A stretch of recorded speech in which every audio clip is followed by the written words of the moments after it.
수학 문제를 풀 때 시작을 어떻게 해야 할지 막막할 때가 있다. 어떻게 문제를 풀기 시작하면 좋을까? 여러분들이 알게 모르게 수학 문제를 풀면서 쓰고 있었던 스킬들이지만 수학을 가르치면서 보면 실제로 이를 체계적으로 적용하지 않는 친구들이 많다. 그래서 몇 가지 스킬들을 정리해보겠다. 혹시나 처음 보는 방법이 있을 수도 있으니 이번 영상은 끝까지 시청하길 권장한다.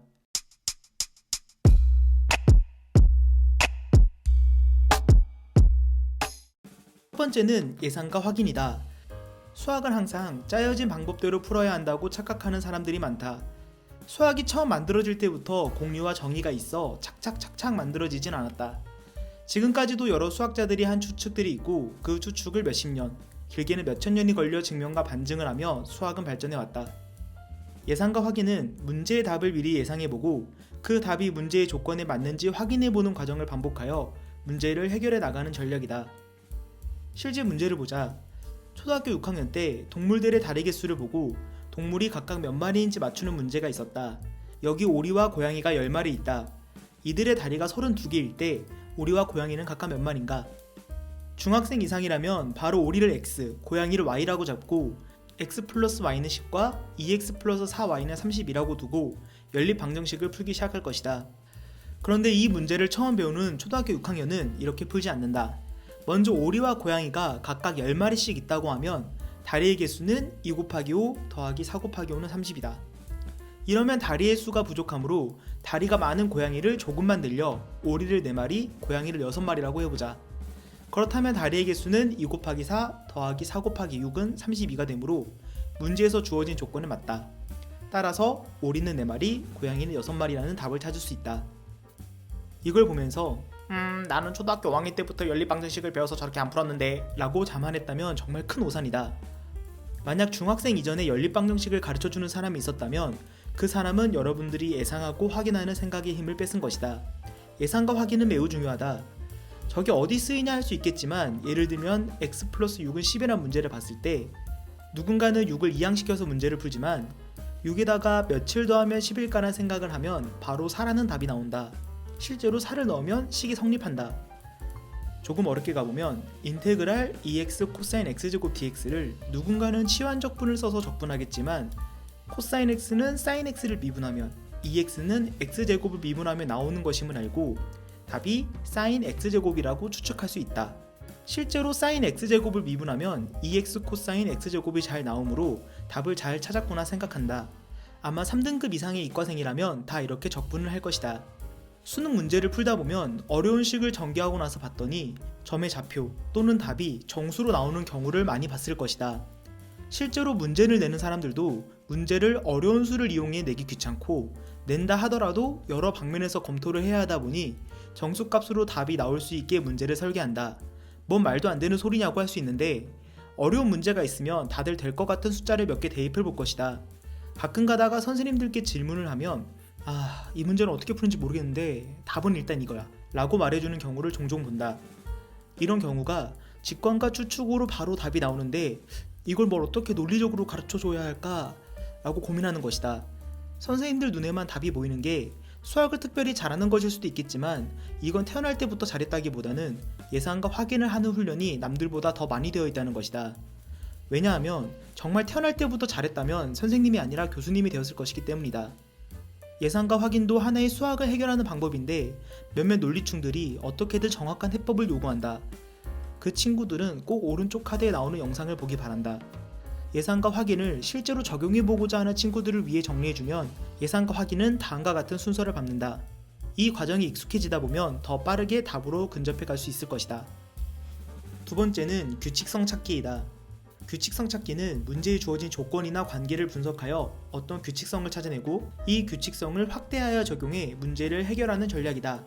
개인적으로는 4의 법칙이라고 부르는데 수능에서는 절대로 4팩토리얼, 즉 24를 넘는 수를 대입하는 문제가 나오지 않는다. 반드시 그렇다고 하며 요새 수능이 워낙 이상해서 예외도 있겠지만 어쨌든 24번 이상 대입하는 문제는 규칙성 문제라고 생각을 하고 아무 생각 없이 빠르게 숫자를 1부터 대입하여 규칙을 찾아내야 한다. 물론 24번 미만이라면 차라리 문제에 대해 생각할 시간에 처음 알려줬던 예상과 확인을 이용해 대입해서 답 찾고 넘어가는 것도 좋은 전략이다.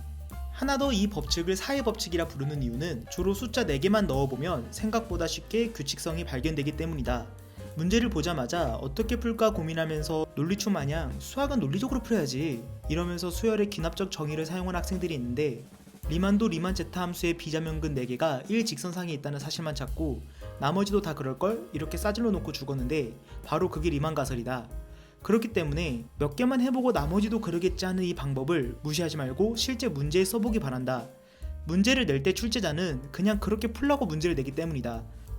세 번째는 특수화하기이다. 일반적인 경우에 대한 문제가 주어졌을 때 문제에서 구하려고 하는 것이 무엇인가를 파악하고 구하려는 대상에 포함되는 특수한 대상을 선택하여 문제를 해결하는 것이다. 설명이 좀 어려웠는데 여기 초창기 수능 문제가 있다. 잠깐만 읽어보길 바란다.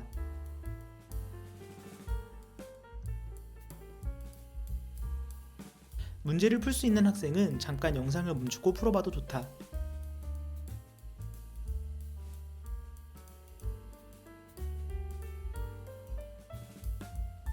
일단 문제를 설명하자면 담장의 그림자의 넓이를 구하는 문제이다. 빛이 중앙으로부터 2m만큼 떨어져 있기에 그림자가 완벽하게 원 모양이 아니라 살짝 찌그러진 타원 모양으로 생긴다. 이때 타원의 넓이를 구하기 위해서는 타원의 방정식을 구해야 하므로 쉽지 않은 수준이 아니라 구하는 게 불가능에 가까운 문제이다. 그런데 수능 문제이기 때문에 분명히 고딩들도 풀 수 있는 문제일 것이다. 93년도 2차 수능이라 문이과 구별도 없어. 그래서 조금만 생각해보자. 왜 2m를 옆으로 옮겼을까? 그냥 가운데 두면 안 될까? 무슨 말이냐면 위치가 바뀐다고 해서 넓이가 바뀌냐는 것이다. 빛이 왼쪽으로 치우쳐져 있으면 그만큼 왼쪽 그림자는 짧아지고 오른쪽 그림자의 넓이는 넓어지므로 전체 그림자의 넓이는 변하지 않을 것이다. 왜냐고 질문한다면 카발리에리의 원리를 이용해 설명할 수는 있지만 지금 중요한 건 그 원리가 아니라 이 문제를 해결해야 하는 것이다. 그래서 빛을 정중앙으로 이동시켜서 그림자의 넓이를 구하면 다음과 같이 중학생도 풀 수 있는 문제로 바뀌게 된다.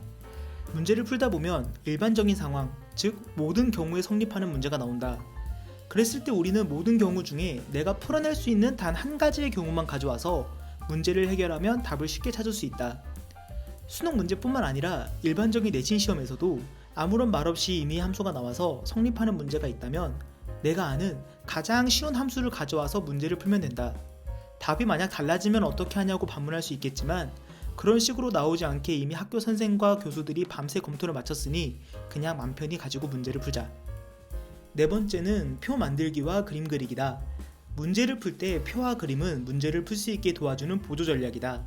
따라서 표 만들기와 그림 그리기를 사용하는 예시를 각각 들어보도록 하겠다. 먼저 표 만들기다. 표를 그려야 하는 상황은 많이 있지만 특히나 확률 문제를 풀 때 강력하게 작용한다. 여러분들이 조건부 확률 문제를 풀 때 조건부 확률 문제는 크게 두 가지 유형으로 나뉘어진다. 그중 문제가 만약 여자와 남자, 양품과 불량품 등 이분법적으로 나누어지는 문제가 나오면 반드시 표를 그려야 한다. 예를 들어 문제를 보자.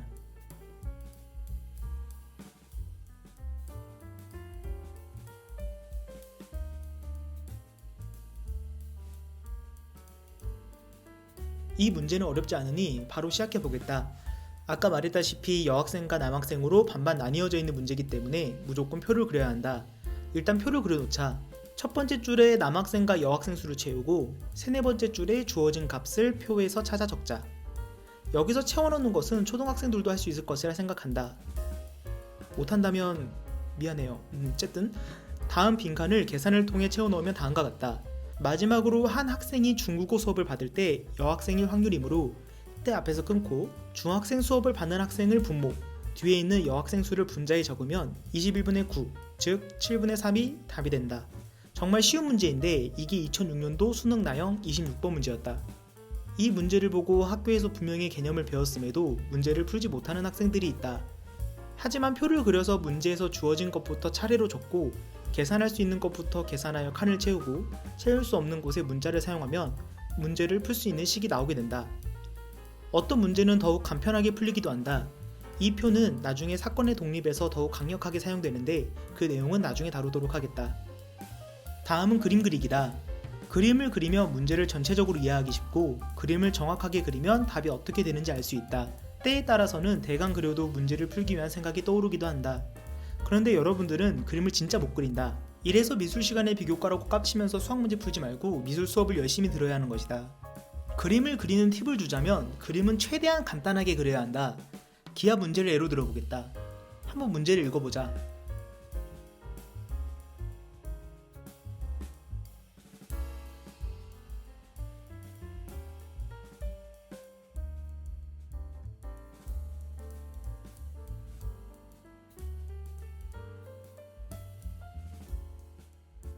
이 문제를 보고 수학을 못하는 학생은 그냥 풀지도 않고 포기하고, 수학을 잘하는 학생은 열심히 구를 그리기 시작한다. 그런데 이 문제 풀이를 한번 해보겠다. 따라라 따라라 따라라 따라라 따라 공짝짝 공짝짝 공짝. 자, 그림을 보면 난 3차원 그림을 그리지 않았다. 그림을 그릴 때는 항상 간결하게 그려야 한다. 우리는 3차원에 살지만 종이는 2차원이다. 그렇기 때문에 우리는 그 단면을 관찰하여 2차원 그림을 그리면 문제를 쉽게 풀 수 있다. 그림을 그릴 때 항상 기억해야 할 것은 최대한 간단하게 단면만 관찰하겠다는 것이다. 단면이라고 하면 칼로 케이크를 자르고 난 면을 관찰하듯 그림을 우리 눈에 보이게 그리는 것이다. 이것만 머릿속에 박아두어도 몇 문제는 더 맞출 수 있다. 그림 그리기에는 벤 다이어그램도 들어가지만 대개 기하에서 많이 다루므로 집합은 나중에 다루도록 하겠다. 마지막으로는 거꾸로 풀기다. 여기는 조금 어려울 수도 있지만 쉽게 생각하면 결론에서 출발하여 가정으로 사고를 진행시키는 것이다. 예를 들어보자. 눈금이 없는 4리터와 9리터의 통이 있을 때 6리터를 어떻게 만들 수 있을까?